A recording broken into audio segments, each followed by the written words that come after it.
What's going on, guys, and welcome to another Doctor Who video. Today I'm going to be ranking all of Series 9's episodes from worst to best. This is Peter Capaldi's second series as the 12th Doctor, and it's definitely his worst. Remember, this is my opinion, but I'd love to hear yours in the comments below. Anyway, let's get started. Number 12. Hellbent. It's probably no surprise to most people that this episode comes in last place. Hellbent starts in a dramatic way with the Doctor returning to Gallifrey after finally finding it after all those years he believed it was lost. We were gripping onto our seats, expecting an amazing story on our hero's home planet, but what we got instead was horrendous. The Doctor, after acting like he's the most important man in the universe, manages to pull Clara from her time stream seconds before she should have died. This then leads them both onto a journey to convince the Time Lords that she can live. It is absolutely ridiculous because Clara had the perfect exit 2 episodes earlier, but no, Moffat had to ruin it.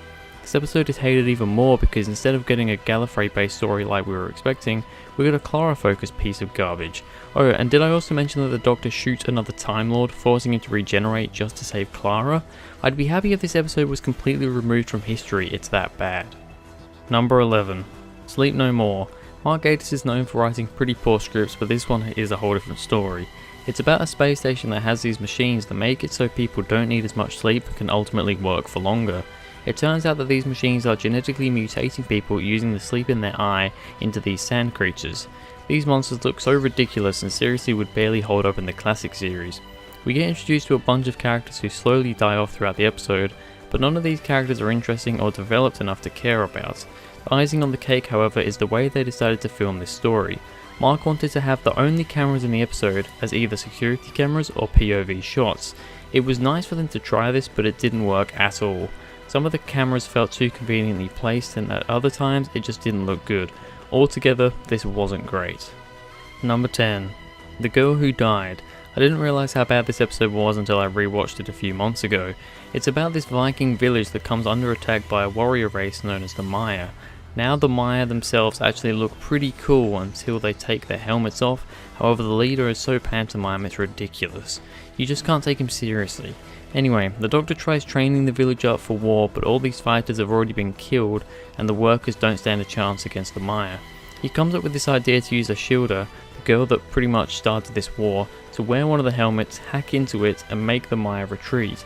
This was a bit of an anticlimactic resolution, but it caused Ashilda to die. The Doctor then has this moment where he realises where he got his face from, which is the best part of the episode. He uses what looks like a circuit board to bring Ashilda back to life, but it makes her immortal. This is where the episode ends and it picks up in the next one. Number 9. The Woman Who Lived. This is the second part to The Girl Who Died, and it isn't much better. It has a completely different plot to the first part, and the only connection is Ashilda. The Doctor coincidentally bumps into her on his travels and realises that she's become this almost evil being that doesn't remember anything of her past. She also now calls herself Me, because apparently having a proper name is not needed, so you need a stupid one? I don't know.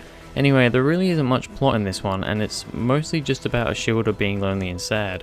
There is this whole thing where she's agreed to kill someone in return for a portal that this Lion Man can create, so she can leave Earth. However, it was so uninteresting I didn't really care for it.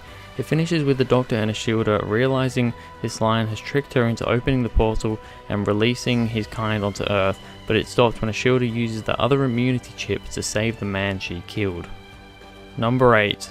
The Magicians Apprentice. This is the first episode of the series, and it's also another Dalek story.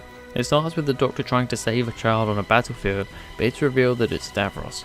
Missy then stops all the planes in the sky just to get Clara's attention, which is ridiculous, and then they find the Doctor playing a guitar on top of a tank in the 12th century.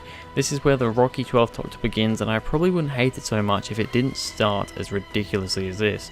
When they eventually get to the Dalek space station where Davros is dying, the Doctor, Clara and Missy get split up. Missy and Clara realise that the station is just an illusion and they're actually on Skaro, while the Doctor talks to Davros. Missy and Clara then get teleported to the Daleks, and them along with the TARDIS are supposedly destroyed.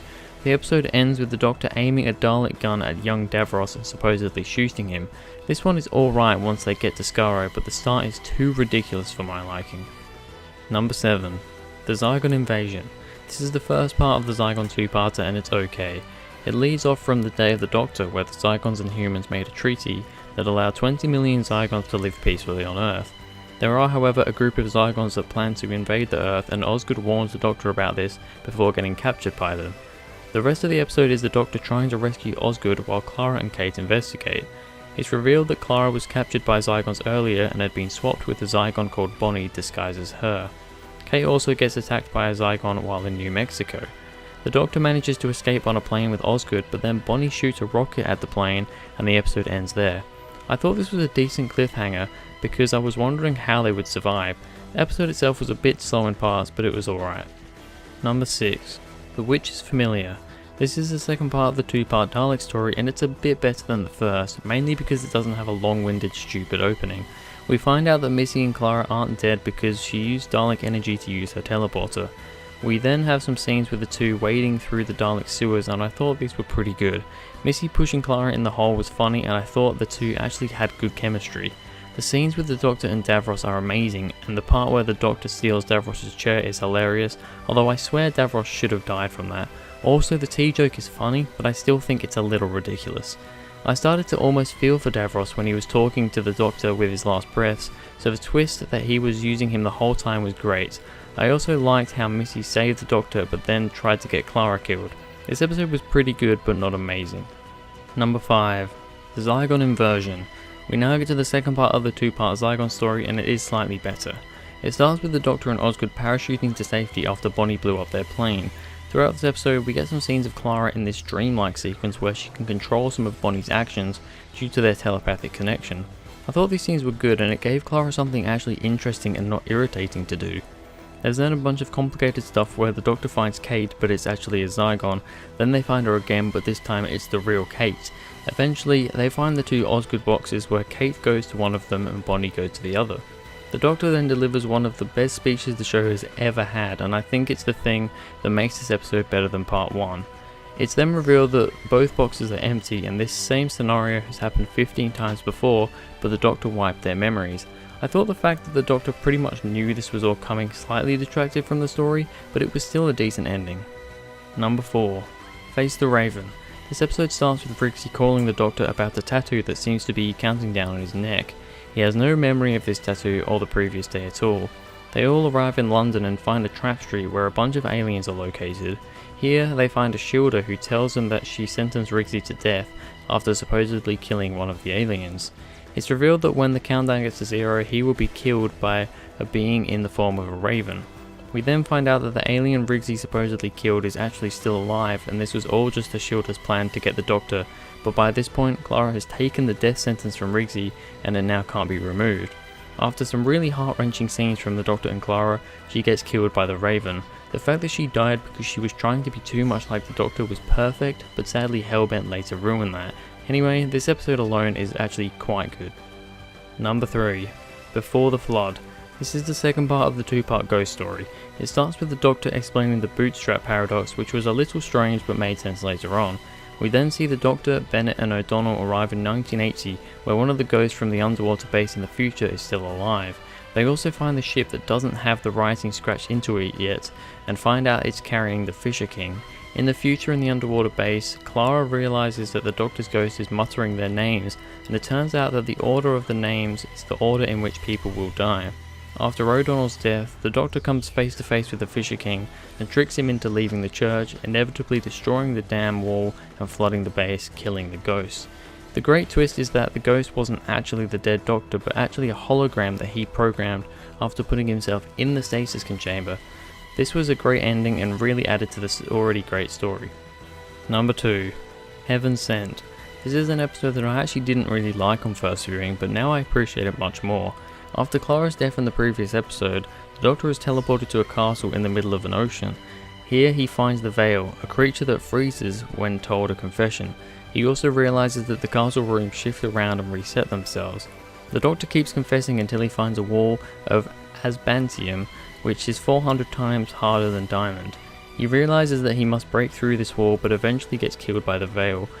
Every time he died, however, he crawls back to the teleportation room and resets the teleport. This means that he keeps teleporting back and going through the same things over and over.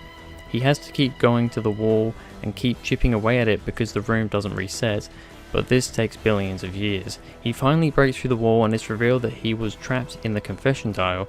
The episode ends with the reveal that he's finally returned to Gallifrey. Number 1. Under the Lake. This is the first part of the Ghost two-parter and it's my favourite episode in the series. It starts in a great way with the Doctor and Clara landing in an underwater base and quickly finding two ghosts. The scenes of the ghosts trying to kill them are exciting and it starts the story off great. They then come across the crew in the base and all of them are fairly interesting. I especially like how they have a deaf character and she works in the story really well. The Doctor realises that the ghosts are muttering coordinates and he traces them to a stasis chamber, however they can't open it. He decides that he must go back in time before the town was flooded and open the chamber there. Before doing this, he gets split off from Clara and half the crew, so he takes Bennett and O'Donnell with him. The episode ends on Clara seeing a ghost of the Doctor outside the base, standing in the water looking in. The episode was very interesting, a lot of fun, and had a cliffhanger that made me want to watch part 2. Well, there we have it. That was my ranking for the Series 9 episodes. This is currently my least favourite series of the new series, and you can probably now tell why. It has a couple of good episodes in there, but it's let down by a bunch of bad and average ones. Thanks for watching. If you enjoyed, please go ahead and like and subscribe, and I'll see you guys in the next video.